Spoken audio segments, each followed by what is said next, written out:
There are two ways to survive a kill box. You move, or you eliminate the threat.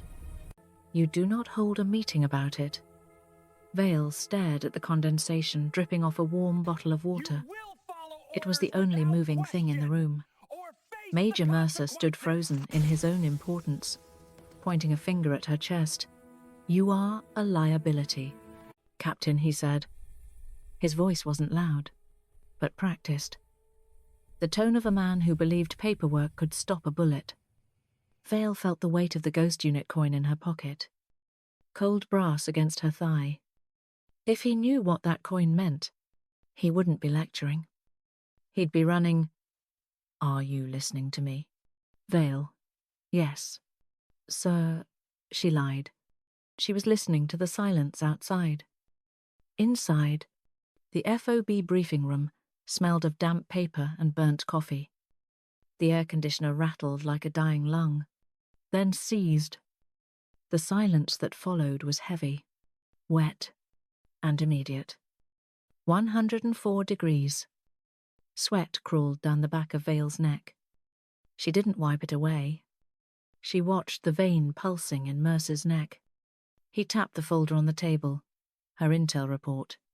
Stamped, received, and ignored. "This isn't analysis," Mercer said. Smoothing his tie. "Air assets are down. And ROE limits patrols on unverified intel." He paused, his arrogance returning. "This is panic disguised as data. HQ wants stability. Captain, you are offering them ghosts." Vale shifted her weight. The plastic chair creaked, a sound too loud for the room. She kept her eyes on the window behind Mercer's head. The glass was unwashed, coated in a film of dust, but through a gap in the grime, she saw the ridgeline. 800 meters. Ideally elevated. A textbook firing solution. "The comms pattern isn't random," Sir Vale said. Her voice was flat, stripped of the frustration she felt. "The dropout intervals match a spotter team coordinating a grid. They aren't jamming us. They're dialing us in," Mercer sighed, opening her personnel file. He treated it like a weapon. "I'm looking at your performance review. Rowan, it says you have a history of fixating on worst-case scenarios. We call that resource waste." He looked around the table, inviting the other officers to agree. They avoided eye contact, staring at their notepads. They scribbled nothing. "We are in a stabilization phase. I will not authorize a patrol based on static. It goes on the record that you were warned." Vale saw it then. A blink. Just a shard of light off the ridge, unnatural and sharp against the dull brown of the hills. It wasn't the sun. It was a lens. "Major, get away from the window," she said. Mercer didn't move. He smiled, a thin, pitying expression. "Is that an order, Captain? Because I think you're forgetting." Snick. Crack. The sound arrived wrong. It wasn't the boom of a movie gunshot. It was a physical snap, like a dry branch breaking inside the room, followed milliseconds later by the supersonic crack of the round passing through the glass. The window behind Mercer didn't shatter. It simply acquired a neat, spider-webbed hole. Mercer stopped talking. He blinked, looking confused, as if he'd forgotten his next line. Then the man sitting to his right, Lieutenant Kovic, the logistics officer, jerked backward. Kovic's head snapped violently to the side, and a spray of red mist painted the whiteboard where the budget projections were drawn. He hit the floor before the sound of the shot had finished echoing. The room suspended in a vacuum of disbelief. A coffee cup tipped over, spilling brown liquid across the table. It dripped onto the floor. Drip, drip. Mercer stared at the blood on his shirt. He touched it, his fingers coming away wet. He looked at Vale. His authority evaporated, leaving only the naked. animal terror of a bureaucrat in a war zone. Vale didn't shout. She barked the command with the percussive force of a detonation. She kicked her chair back and dropped, her hand already moving to her holster, muscle memory overriding the shock. Chaos broke the paralysis. Chairs scrambled against the linoleum. Officers dove for the floor, scattering papers that no longer mattered. The radio in the corner, previously silent, suddenly erupted into a wall of static and screaming voices. Contact! Contact front. Taking effective fire, Mercer was still standing. He was freezing up, his brain unable to reconcile the audit he was conducting with the man dead at his feet. He looked at the hole in the window, then at Kovic's body. His hand trembled slightly as he touched the blood again. "My file," Mercer whispered. Absurdly, he shot Kovic. Vale grabbed Mercer's belt and yanked him down hard. He hit the floor with a grunt, breath leaving him. She crawled over him, ignoring his smell of expensive cologne and fear, and dragged him toward the cover of the heavy oak table. "Not just Kovic," Vale said, checking the angle of the shot from the floor. She could feel the ringing starting in her ears, a high-pitched whine that signaled the adrenaline dump. She looked at the stamped intel packet, now soaking in the spilled coffee and blood. That was a ranging shot. "Major," she said, her voice cold, void of, "I told you so." She pulled the slide on her sidearm, and they didn't miss. They're just starting the list.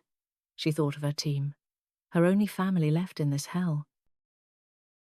The radio on the wall wasn't just screaming anymore. It was vomiting static and panic. "Contact right. Taking rounds from the ridge. Medic. Need a medic at the gate." The voices overlapped, tearing through the heavy silence of the briefing room. But the officers weren't moving. They were staring at Mercer. He stood over Lieutenant Kovic's body, his mouth opening and closing like a fish on a dock. He looked at the shattered window, then at the door, then back at his file. "Lockdown," Mercer whispered. Then louder, his voice cracking. "Lockdown. Seal the building. Nobody goes outside. We need to preserve the chain of evidence against insider threats." It wasn't just the wrong order. It was a death sentence. To seal the building was to trap the QRF inside while the perimeter bled. Vale stood up. Her legs felt light, hollowed out by the adrenaline dump, but her mind was cold. The ringing in her ears had started, a high, thin wire of sound that masked the chaos. Tinnitus. Her old friend. It meant the world was getting loud. Even if she couldn't hear it all. "We need suppressive fire," Vale said. She didn't shout, "If we don't return fire, they'll walk mortars in on the gate." Mercer pointed a shaking finger at her. "I gave an order. Captain, you are confined to this room." "Do not!" Vale didn't let him finish. She turned and walked out the door. The corridor was a wind tunnel of noise. Sirens blared, a rhythmic, pulsing whoop-whoop that vibrated in Vale's teeth. Soldiers ran past her, gear rattling, eyes wide and white. They were reacting, not responding. The smell of ozone was thick here. Someone had tripped the server room breakers in panic, frying the circuits. It smelled like hot copper and burnt plastic. Vale moved against the flow. She wasn't running toward the armory. Mercer would have guards there. She was running toward the evidence locker. She checked her watch. 3 minutes since the first shot. The ringing in her ears pitched up, whining like a dentist's drill. It swallowed the detail of the footsteps around her, turning the corridor into a silent movie of panic. She needed a weapon. But not just any weapon. She needed reach. She reached the heavy steel door of the evidence control cage. It was locked. Inside, behind the wire mesh. She could see it. Case number 492. A customized long-range rifle seized from a PMC contractor 2 weeks ago. It was sitting on the rack, tagged and sealed. "A weapon in purgatory!" Master Sergeant Vale yelled at the NCO guarding the cage. "Open it!" The NCO shook his head. "Backing away," Major said. "Lockdown." "Ma'am." "No assets out without a signed requisition." "The log is closed. People are dying." Sergeant Vale slammed her hand against the mesh. The metal rattled, cold and hard against her sweaty palm. "Open the damn cage!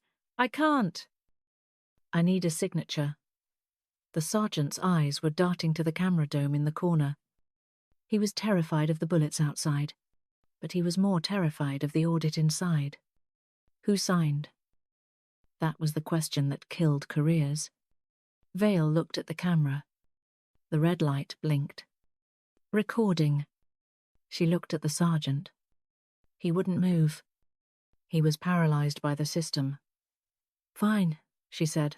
"I'll sign." She drew her sidearm. The sergeant flinched, raising his hands. Vale didn't aim at him. She aimed at the electronic lock mag plate. Bam. The shot was deafening in the small space. The lock sparked, sizzling with the smell of fried electronics, and the door groaned open. Vale holstered her pistol and stepped inside. The air was cooler here, smelling of gun oil and stale dust. She grabbed the hard plastic case of number 492. A bright red tamper strip was plastered across the latches. Evidence. Do not break. Sealed by JAG. This was it. The line. Breaking this seal wasn't combat. It was a felony. It was tampering with federal evidence. It was the end of her clearance, her pension, her life as she knew it. The ringing in her ears screamed. Her hands trembled, just a micro-tremor in the fingers. She tasted copper in her mouth. Do it. She ripped the red tape. It tore with a loud, plastic screech that sounded like an indictment. The latches popped open. Clack, clack. Inside, the rifle lay in foam, disassembled, cold and heavy. It wasn't a standard issue M4. It was a tool for surgery. Vale's hands stopped shaking the moment they touched the steel barrel. Muscle memory took over. Bolt. Receiver. Optic. She assembled it in seconds, her movements jerky but precise, fighting the urge to vomit. Shoulder already bruising. She grabbed a box of match-grade ammo from the evidence shelf and stuffed it into her cargo pocket. The heavy cardboard box dug into her hip. She looked up. The master sergeant was staring at her, his face pale. He wasn't looking at the gun. He was looking at the torn red tape on the floor. "You broke the seal," he whispered, "Captain." "They're going to bury you for that." "They can try," Vale said. She slung the rifle over her shoulder. The weight of it settled on her bruised emotions like an anchor. But they have to survive the next 10 minutes first. She walked out of the cage, stepping over the broken lock. She didn't look back at the camera. She knew it had seen everything. She was armed now, but she was also exposed. The system had her prints on the crime scene. She headed for the stairwell, moving toward the roof. The ringing was still there, but now it had a rhythm. It sounded like a countdown. The roof was a skillet. Black tar and gravel radiated heat that punched through the soles of Vale's boots, cooking the skin. She didn't feel it. She lay prone behind the rusting housing of the ventilation unit, her body pressed into the hot grit. The world had narrowed down to a single wedge of visibility, the ridgeline, 800 meters away. Zds. The sound was small, almost polite, like a mosquito buzzing past her ear. It wasn't polite. It was a 7.6 to 2mm round cutting the air 6 inches above her head. It slapped into the concrete wall behind her, showering her neck with dust. Vale didn't flinch. Flinching ruined the math. She adjusted the bipod legs, digging them into a seam in the tar. Captain Mercer's voice in her earpiece was a jagged spike of noise. I am logging this transmission. You are operating without a task order. Who authorized you to access the evidence locker? Answer me, Wind, Vale whispered to herself. Ignoring him, she watched a piece of trash, a candy wrapper, fluttering on the wire fence down at the perimeter, left to right. 4 miles per hour. Full value. She pulled the small, black notebook from her pocket. The DOPE book. It was dog-eared, sweat-stained, and filled with the only truth that mattered right now: ballistics data. She flipped to the page for unknown distance. Urban arid. Her fingers were dirty, leaving grey smudges on the grid paper. Mercer was still screaming, I will have you court-martialed. Vale. I am initiating a lockdown protocol. Stand down immediately. His panic was a physical weight in her ear, a distraction designed to kill her. Vale did the calculation in her head. Range 800. Temp 104. Humidity low. Spindrift. Coriolis effect. The variables slotted into place like tumblers in a lock. She dialed the elevation turret on the scope. Click. Click. Click. The sound was crisp, mechanical, sane. Hold over, she muttered, checking the chart again. 2 mils left. The rifle barrel was cold. It hadn't been fired in weeks. A cold bore shot. The first round always flew differently, tighter, faster. You only got one. If she missed, the Wraith would see the muzzle flash. The mortars would start walking in on the gate, and the kids in the guard tower would turn into pink mist. Vale settled her cheek against the stock. The plastic was hot, but the glass was clear. Through the optic, the brown blur of the ridge resolved into detail. Rocks, scrub brush, and there a shadow that didn't belong. The glint was gone, replaced by the dark, unnatural shape of a barrel protruding from a hide. Authorization denied, Mercer shouted. Do you hear me? You are assuming total liability for any collateral, Vale exhaled. She pushed the air out of her lungs, emptying herself of the heat, the fear, and Mercer's voice. She pushed out the career she was destroying. She pushed out the pension she would never see. The reticle settled on the shadow. It hovered, floating on her heartbeat.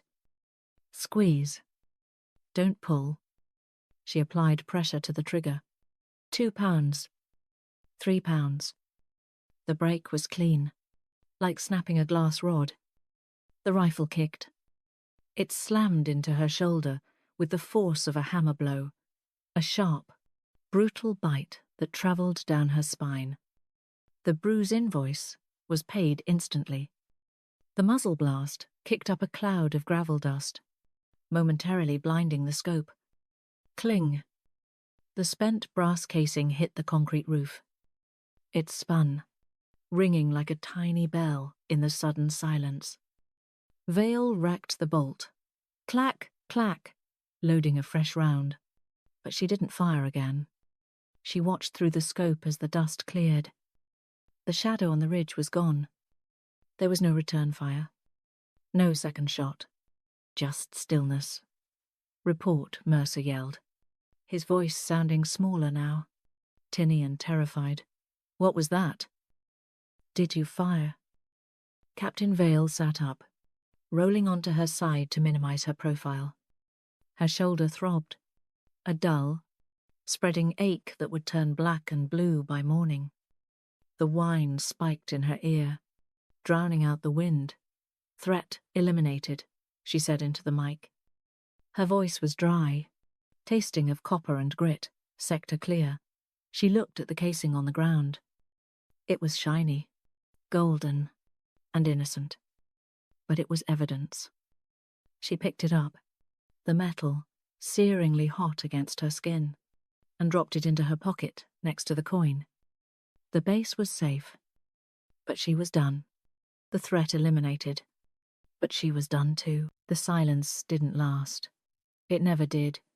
It was just the deep breath before the scream. Vale was already moving before Mercer stopped shouting in her earpiece. Shoot and scoot! The rule was simple physics. Firing a rifle created a heat signature and a sound vector. The enemy knew exactly where she was. Move, she told herself. She dragged the rifle case and her body across the burning gravel, sliding toward the eastern parapet. The air above the base changed. It wasn't the zzzz of a bullet anymore. It was a heavier, lower pressure, a thump in the distance, followed by a whistling tear in the sky. Indirect. The first mortar round impacted the motor pool, 200 meters away. Crump, the ground bucked under her ribs. The shockwave wasn't a noise. It was a punch to the chest that rattled her teeth. Dust rose in a lazy brown curtain, coating her tongue with the taste of pulverized cement. Check fire! Mercer's voice was breaking up, dissolved by static that sounded like hail on a tin roof. All units. Confirm. Impact grid. He was losing control of the net. The radio wasn't a tool anymore. It was weather. Vale tumbled into the new position, a pile of sandbags left by a construction crew near the HVAC intake. It offered cover from the ridge, but not from the sky. She needed eyes. She couldn't watch the ridge and the perimeter at the same time while the world exploded. She saw a helmet poking up from the stairwell door. It was the kid from the gate guard detail, PFC Kellen. His face was a mask of grey dust and terror. He was gripping his M4 so hard his knuckles were white bone. Kellen, Vale barked. The ringing in her ears spiked, turning his name into a muffled shout. Get up here! Captain, they're walking it in. Kellen crawled onto the roof, flinching as another mortar hit the perimeter wall. Crump, closer. Major Mercer said stay inside. He said, look at me. Vale grabbed his vest, yanking him down behind the sandbags. She didn't offer comfort. Comfort killed people. She offered him a job. I need a spotter. You see that ridge? Sector 4. Watch for the heat shimmer. The mirage. Kellen blinked, tears cutting tracks in the dust on his cheeks. He was hyperventilating. I don't know how to read wind, ma'am. You don't need to read wind, Vale said, her voice flat and hard. You just need to tell me if the shadows move. The rhythm of the mortars accelerated. Thump. Whistle. Crump. They were bracketing the building. The enemy wasn't guessing. They were steering the rounds. The ringing in Vale's ears was now a constant, high-frequency scream that masked the incoming whistles. That was the real danger. If she couldn't hear the launch, she couldn't time the impact. Movement! Kellen screamed, pointing. Left side! By the white rock! Vale swung the rifle. The scope picture bounced as another round hit the courtyard below, shaking the building's foundation. Dust coated the lens. She wiped it with her thumb, smearing sweat and grit. Through the optic she saw it. Not a sniper. A spotter team on the ridge adjusting a mortar tube. They were exposed, confident that the indirect fire kept heads down. I have them, Vale whispered. Captain, command net is down, Kellen yelled, pressing his handset to his ear. Mercer is screaming for a ceasefire. He says we're drawing fire. We are the counter battery, Vale said coldly. Send it. She centered the crosshair. The tinnitus was deafening, a physical wall between her and reality. She couldn't hear her own breath. She had to feel it. Inhale, exhale, pause. The mortar team on the ridge dropped around into the tube. Vale squeezed the trigger. The rifle kicked another sharp invoice to her bruised shoulder. Downrange, The figure on the ridge crumpled. The mortar tube tipped over, spilling its deadly payload harmlessly into the dirt. "Target down," Kellen breathed, staring through his binoculars. He looked at Vale, his eyes wide. The panic was still there, but it had a focus now. He wasn't just a victim. He was part of the mechanism. But there was no time to breathe. The radio on Vale's hip crackled, cutting through the static with terrifying clarity. It wasn't Mercer. It was the frantic voice of the gate guard. "Heavy vehicle approaching! Fast mover! No markings!" Vale spun around, looking past the ridge, down toward the main access road. A black SUV was tearing up the dust, ignoring the mortar craters, heading straight for the main gate. It wasn't an attack vehicle. It moved with the arrogant immunity of ownership. Over the thud of the last mortar echoes, a new sound emerged. A low, rhythmic beating that vibrated in Vale's chest, deeper than the explosions. Rotor wash. A helicopter was coming in low over the hills, flanking the SUV. "That's not QRF," Vale said, the realization settling in her gut like cold lead. "That's the cleanup crew." She looked at Kellen. "Get down." "That's management," she realized, Crow's cold eyes already in her mind. The helicopter didn't land so much as it possessed the courtyard. It was a Black Hawk, but stripped of standard markings matte black, bristling with antennas that didn't belong on a transport bird. The rotor wash was a physical assault. It hammered the dust into a blinding storm, whipping Vale's hair across her face and driving grit into her teeth. It tasted like kerosene and old copper. Mercer was already running toward the LZ, his uniform impeccable despite the siege, waving a handset like a scepter. He was shouting into the wind, performing command for an audience that hadn't even disembarked yet. "Secure the perimeter," Mercer yelled at the bewildered gate guards. "I want a cordon. Now." Vale didn't run. She stood by the sandbags on the roof, watching the side door of the chopper slide open. She felt the weight of the ghost unit coin in her pocket. It was heavy, cold, and silent. It was the only thing on this base that knew what was coming. The QRF team that spilled out wasn't standard infantry. They moved with the fluid, silent aggression of Tier 1 operators. They didn't look at Mercer. They looked at the threat vectors. Vale descended the external stairs, her boots ringing on the metal grate. The ringing in her ears, the tinnitus from the rifle shot, had settled into a dull, constant hum. Pending. That was the word that looped in her mind. Her career was pending. Her freedom was pending. She reached the tarmac just as the principal passenger stepped off the bird. Admiral Silas Crow looked exactly like his file photos, only sharper. He wore a field uniform, with no rank insignia. But his posture screamed authority louder than any stars. He walked straight through Mercer's frantic cordon, ignoring the major's salute. "Admiral," Mercer shouted, breathless, trying to keep pace. "Major Clay Mercer, base commander. We have the situation under control. I have initiated a lockdown protocol to preserve evidence of..." Crow stopped. He didn't turn to face Mercer. He just stopped moving, and the entire courtyard froze with him. The silence that followed was absolute. It was the silence of a vacuum where oxygen used to be. "Control," Crow repeated. The words sounded like a judge reading a sentence. He turned slowly. His eyes swept over the cratered motor pool, the shattered windows, and finally landed on Mercer. He surveyed craters, paused on blood. "You call this control, Major?" Mercer didn't flinch. He doubled down.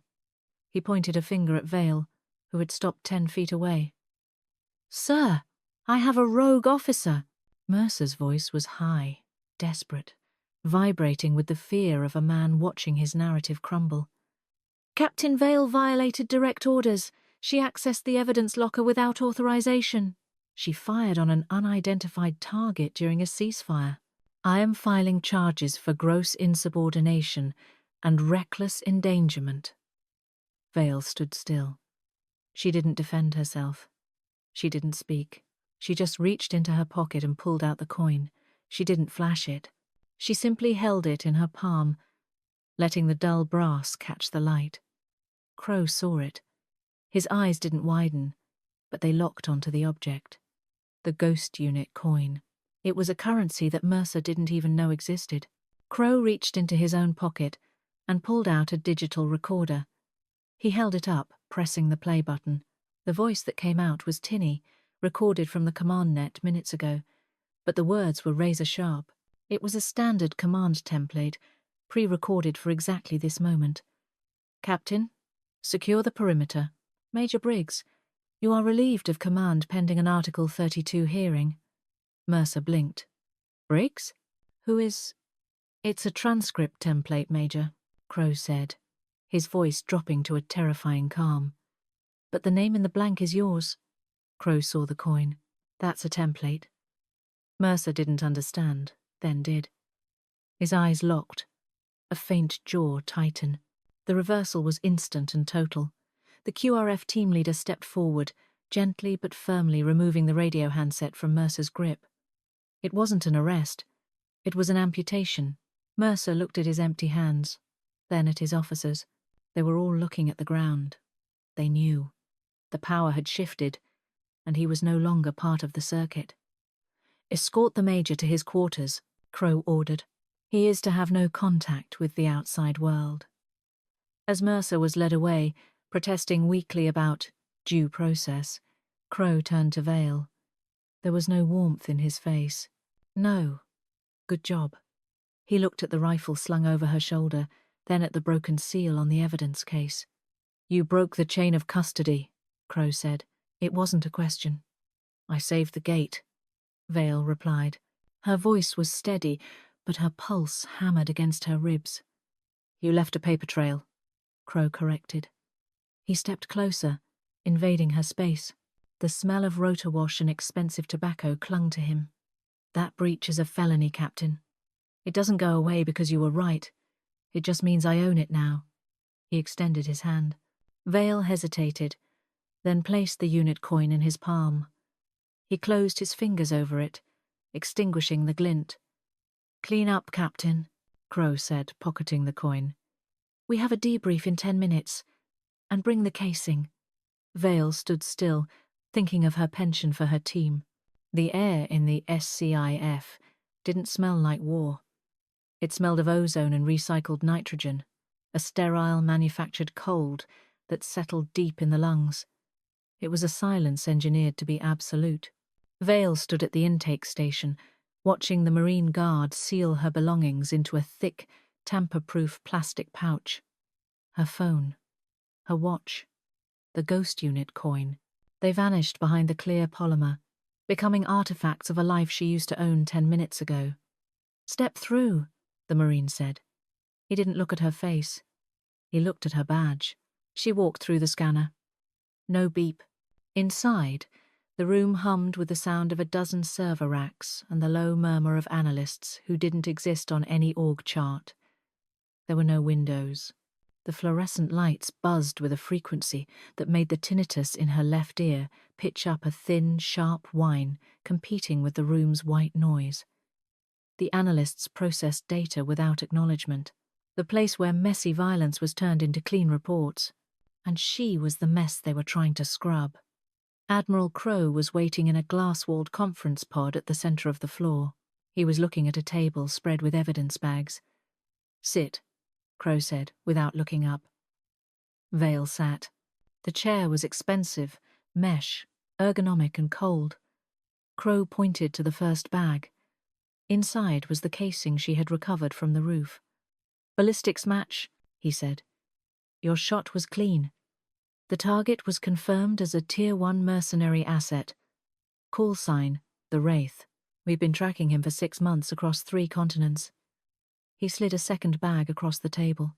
It contained a charred piece of a circuit board, recovered from the mortar team on the ridge. Do you know what this is, Captain?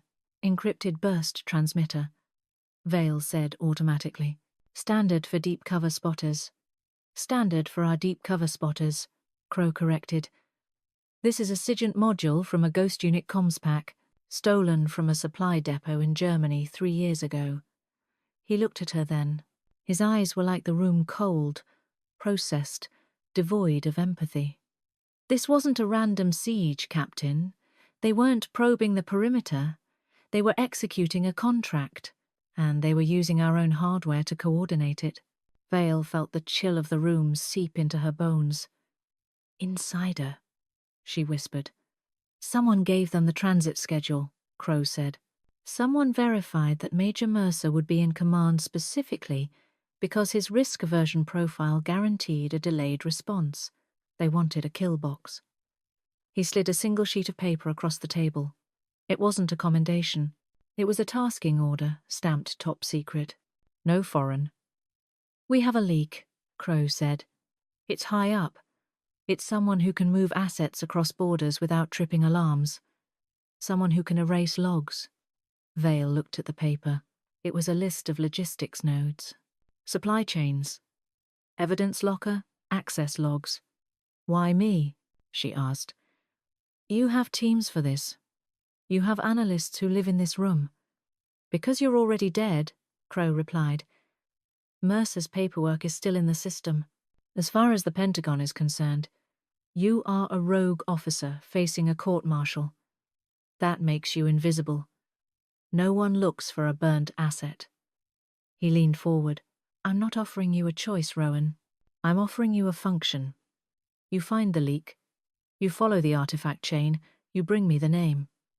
Vale felt the leash snap shut, same as on the roof. And if I refuse? Vale asked. Her mouth was dry. She knew the answer before she asked it. Crow didn't smile. He just tapped the plastic evidence bag containing the casing. Then the inquiry proceeds, he said. You broke the seal. You fired without orders. You go to Leavenworth for 20 years, or... He let the word hang there, suspended in the cold air. Or you do what you were built to do. You hunt. Vale looked at the tasking order. She looked at her reflection in the glass wall, tired, bruised, covered in dust that was already turning into history. She felt the ringing in her ear, the bruise invoice throbbing in her shoulder. She wasn't going home. She realized that now. The siege hadn't ended on the roof. It had just moved inside. I need access, she said. Her voice was flat. I need the logs. Crow nodded, satisfied. He pushed a keycard across the table. It had no name on it, just a black magnetic strip. Welcome back to the unit, he said. Don't get comfortable. We're not safe in here either. The terminal in the SCIF annex was different from the field laptops. It didn't hum. It breathed heat, a steady, dry exhalation that smelled of ozone and toner. The screen glare was a physical weight on Vale's eyes, burning the retinas after 3 hours of staring at logistics tables. She typed in the query code for the base supply manifests. Access denied. Clearance level insufficient. The screen displayed a calm lockout. No flashing red lights, just a polite rejection. Vale rubbed her eyes. Her fingers felt thick and clumsy on the keyboard. Every keystroke was a footprint. The system was designed to watch the watchers. If she pushed too hard, the audit algorithms would flag her user ID, the temporary, nameless ID Crow had given her. She wasn't hunting a person yet. She was hunting a signature, a pattern of movement that didn't fit the chaos of war. She keyed in a new search string. Priority cargo. Unscheduled. Sector 4. The cursor blinked. Processing. It felt like picking a lock while the homeowner was sleeping in the next room. The results populated the screen in a waterfall of green text. Thousands of line items. Food. Ammo. Fuel. Spare parts. Vale didn't read the words. She looked for the rhythm. Logistics had a heartbeat, a steady pulse of demand and supply. She was looking for the arrhythmia. There, 3 weeks ago.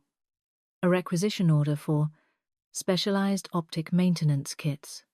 Destination, storage node B, authorized by redacted. She cross-referenced the timestamp. The order was filed at 0300 hours on a Sunday. Who orders maintenance kits at 3 a.m.? She pulled up the shipping manifest. The weight was wrong. Optic kits were light lens cloths, solvents, tiny screwdrivers. This crate weighed 80 pounds. Vale's heart kicked against her ribs. 80 pounds was exactly the weight of a disassembled heavy sniper system and 200 rounds of match-grade ammo. She typed in the routing number. The system hesitated. The fan in the tower unit spun up, a sudden whir that sounded like an inhalation. Warning. Audit trail initiated. Do you wish to proceed? The question was a threat. If she clicked yes, a flag would go up in the Pentagon, and in the inbox of whoever signed that order. Vale rubbed her eyes, shoulder throbbing, the ringing in her ears. The tinnitus flickered, changing pitch from a hum to a sharp whine. It was her body's warning system. Click. She proceeded. The file opened. It wasn't just a requisition form. It was a logistics order for a cross-domain test asset.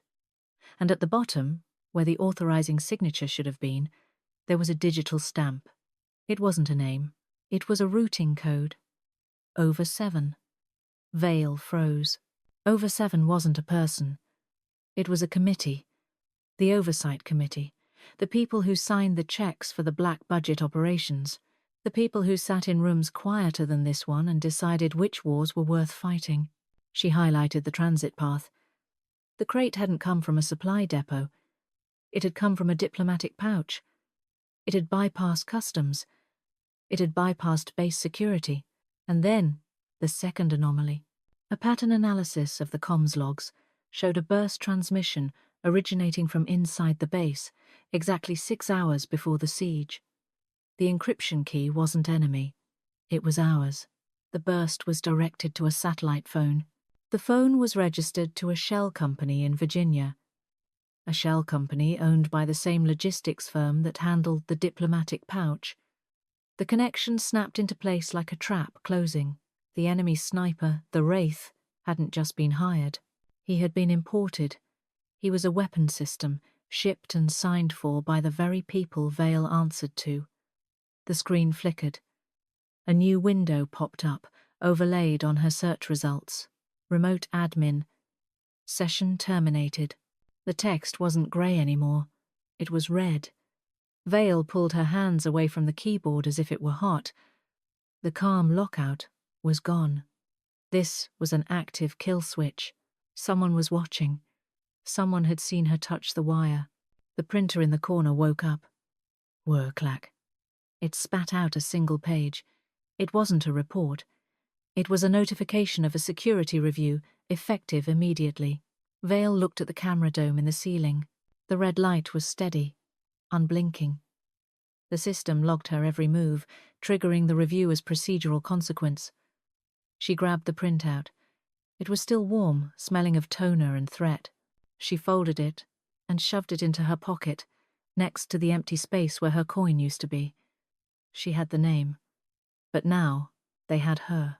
The printer was still cooling, smelling of ozone, when Vale swiped her temporary badge at the annex exit. The reader gave a flat, discordant buzz instead of the accepting chirp. The wrong beep. The small LED on the reader didn't flash red. It stayed dark, indifferent. Vale tried again. Zzz. She looked at the plastic card in her hand. It hadn't expired. It had been killed. The hallway behind the glass door was empty, but the silence had changed texture. It wasn't the quiet of a secure facility anymore. It was the held breath of a trap. A camera dome in the ceiling swiveled a tiny mechanical motion that felt louder than a gunshot. Its lens, a cold black pupil, fixed on her. She checked her phone. No service. The signal bars were gone, replaced by a grey, searching icon. The burn hadn't just been a revoked badge, it was a digital quarantine. She had found the name on the logistics order, and the system had responded by erasing her. She turned back to the terminal, but the screen was black. Remote admin lockout. She needed an exit. She needed to move before the digital cage became physical.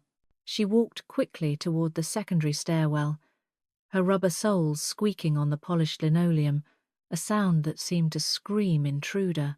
Halfway down the corridor, a digital bulletin board mounted on the wall flickered. Usually, it displayed cafeteria menus or safety reminders.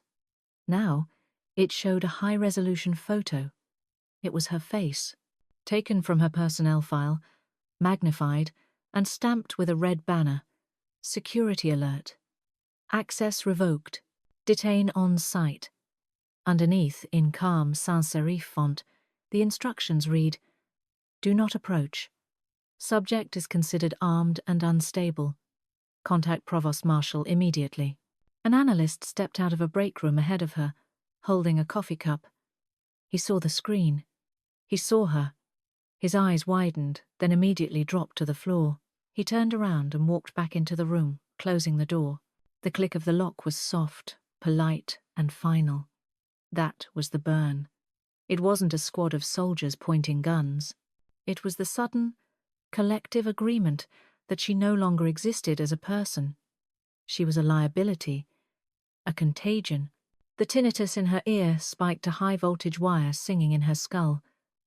Move. She reached the stairwell door. Locked. She tried the handle of the janitor's closet. Locked. The building was sealing itself like a vascular system, shutting off blood flow to a wounded limb. She was the wound.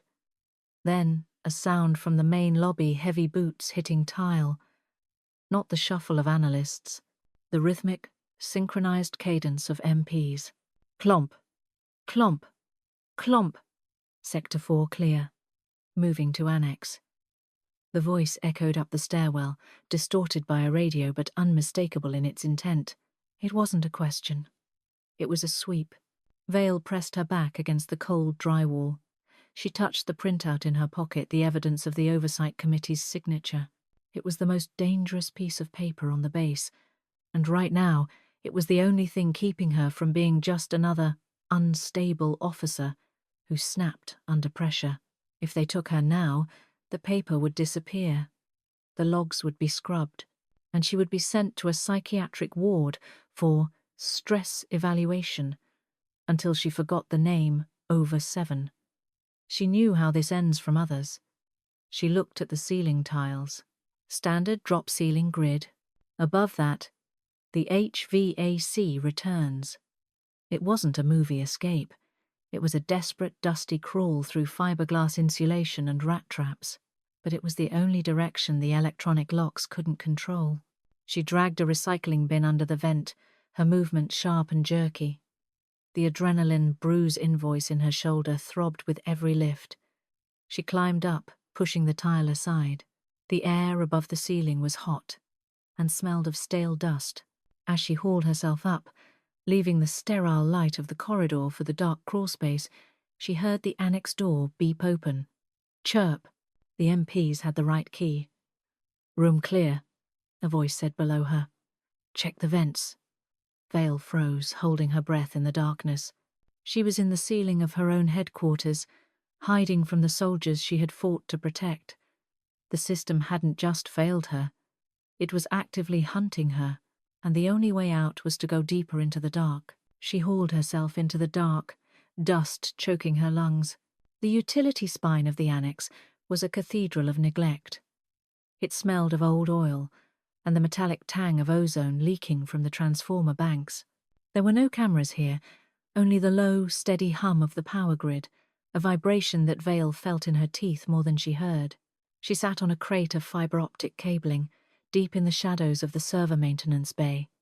It was a dead zone, the kind of place that didn't exist on the official floor plans, used only by technicians and rats. The silence tightened around her. It wasn't empty. It was waiting. She checked the recorder in her hand. It was a standard-issue dictaphone, the kind used for field interrogations. Simple, analog, unhackable. She placed it on the metal shelf behind a spool of wire, pressing the record button. The small red light blinked once, then taped over with black electrical tape. She wasn't building a bomb. She was building a confession booth.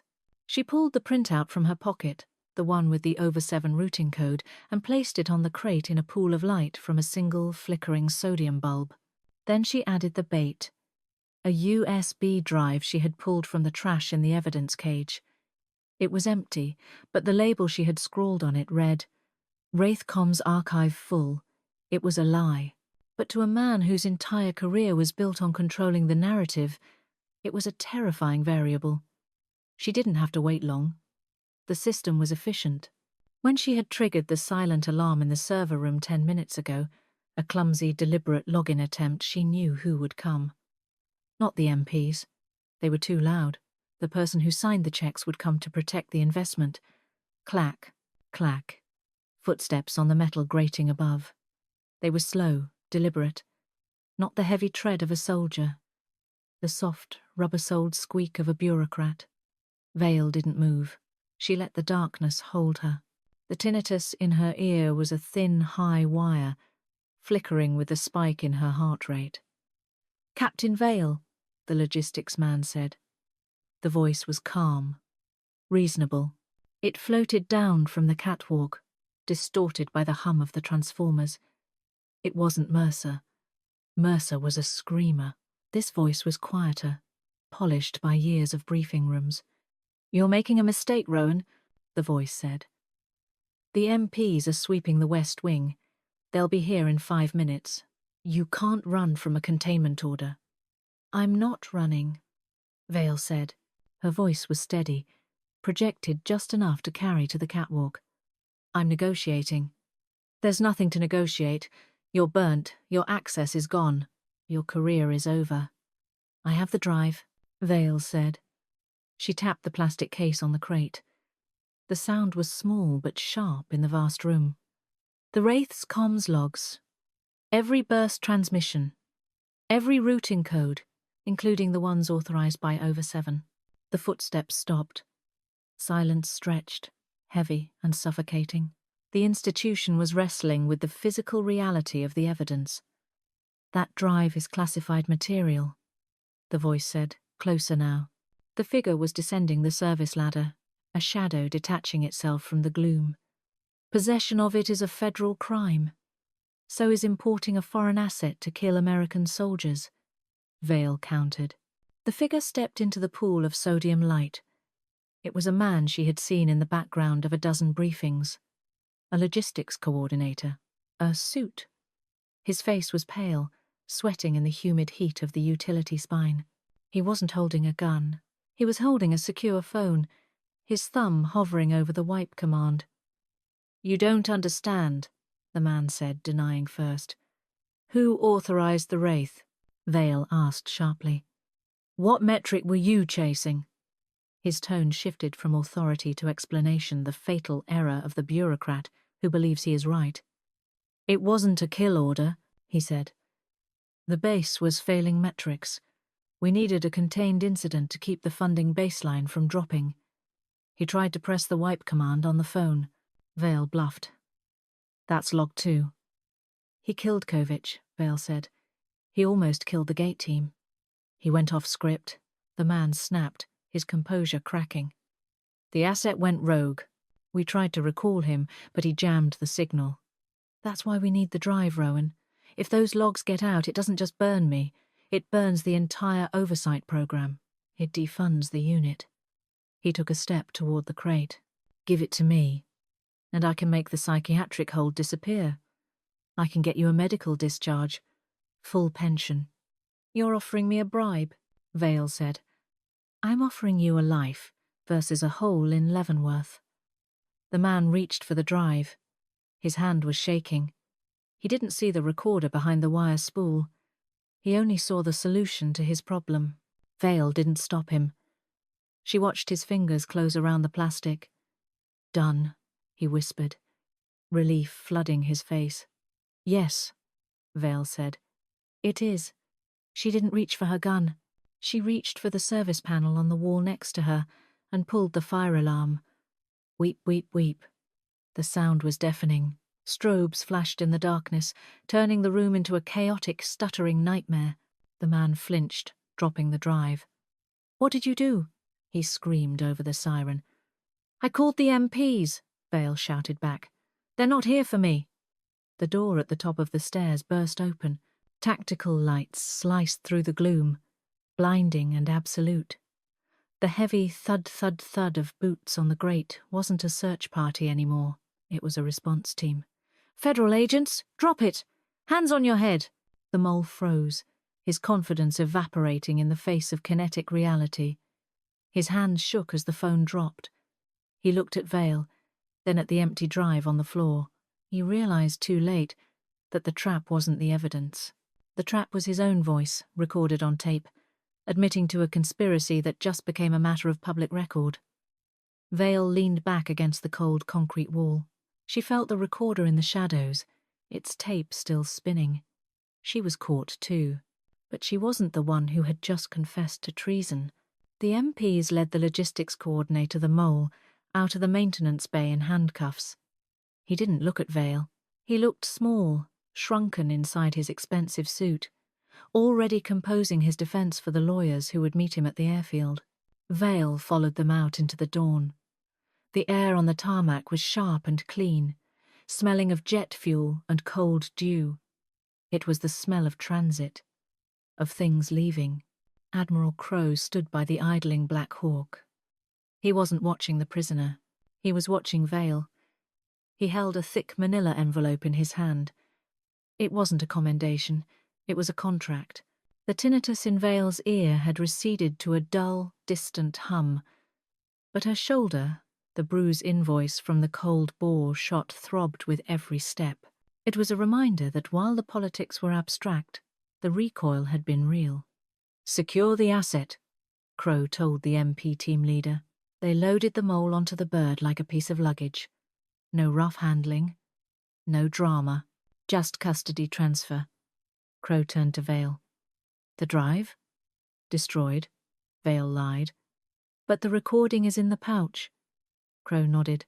He didn't ask for the drive. He knew the game. He handed her the envelope. "Read it. Sign it. Then we forget this night ever happened." Vale opened the envelope. Inside was a stack of legal documents, the paper thick and creamy. Non-disclosure agreement. Classified Information Procedures Act waiver. Retroactive authorization order. It was paper that ate words. It took the mess of the siege, the death of Kovich, the treason of the logistics coordinator, and swallowed them whole. "He's not going to prison for treason, is he?" Vale asked, looking at the mole through the helicopter window. "He's going to a secure facility," Crowe said. "He'll be debriefed. His assets will be seized. But a public trial exposes the oversight committee. That doesn't happen." "So he gets a deal." "He gets erased," Crowe corrected. "And in exchange, you get your career back.